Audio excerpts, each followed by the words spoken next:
உடுமலையில் விசிக உறுதிமொழி ஏற்றுக்கொண்டனர். விடுதலை சிறுத்தைகள் கட்சி தலைவர், சிதம்பரம் நாடாளுமன்ற உறுப்பினர், எழுச்சி தமிழர் முனைவர் தொல் திருமாவளவன்.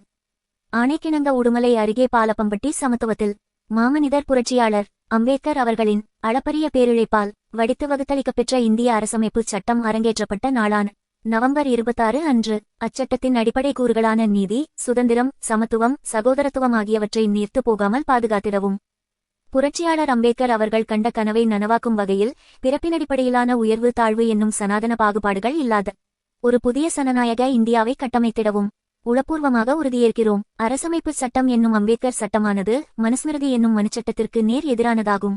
எனவே அம்பேத்கர் சட்டத்திற்கு இன்று மனுவாத சக்திகளால் பேராபத்து சூழ்ந்துள்ளது. மிக பெரும் கேடான இச்சூழலிலிருந்து அரசமைப்பு சட்டத்தை பாதுகாப்பதே புதிய சமத்துவ இந்தியாவை கட்டமைப்பதற்கான ஒரே வழியாகும்.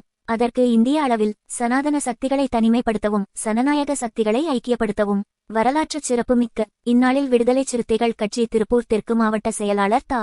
சதீஷ்குமார் தலைமையில் உறுதிமொழி ஏற்றுக்கொண்டனர். துப்புரவு பணியாளர்கள் மேம்பாட்டு மையம் மாநில துணைச் செயலாளர் விடுதலைமணி, மடத்துக்குளம் சட்டமன்ற தொகுதி செயலாளர் பொன்னீஸ்வரன், ஒன்றிய செயலாளர்கள் மடத்துக்குளம் சிட்டிபாபு, குடிமங்கலம் முத்துசாமி, உடுமலை தம்பி மகாலிங்கம், உடுமலை நகரச் செயலாளர் ரவிக்குமார், நகர பொருளாளர் நாகூர் கனி, நகர பொறுப்பாளர் பொன் சக்திவேல், இஸ்லாமிய ஜனநாயக பேரவை மாவட்ட அமைப்பாளர் சையது இப்ராஹிம், இஸ்லாமிய ஜனநாயக பேரவை மாவட்ட பொறுப்பாளர் இப்ராஹிம் அலி, மதவராஜ், செம்மொழியன், செய்தியாளர் துல்கர்னி. தந்தை பெரியாருக்கு, தந்தை பெரியாருக்கு வீர வணக்கம், வீர வணக்கம், வீர வணக்கம், வீர வணக்கம். விடுதலை சிறுத்தைகள் வீர வணக்கம், விடுதலை சிறுத்தைகள் வீர வணக்கம். ஜெய் பீம், ஜெய் பீம்.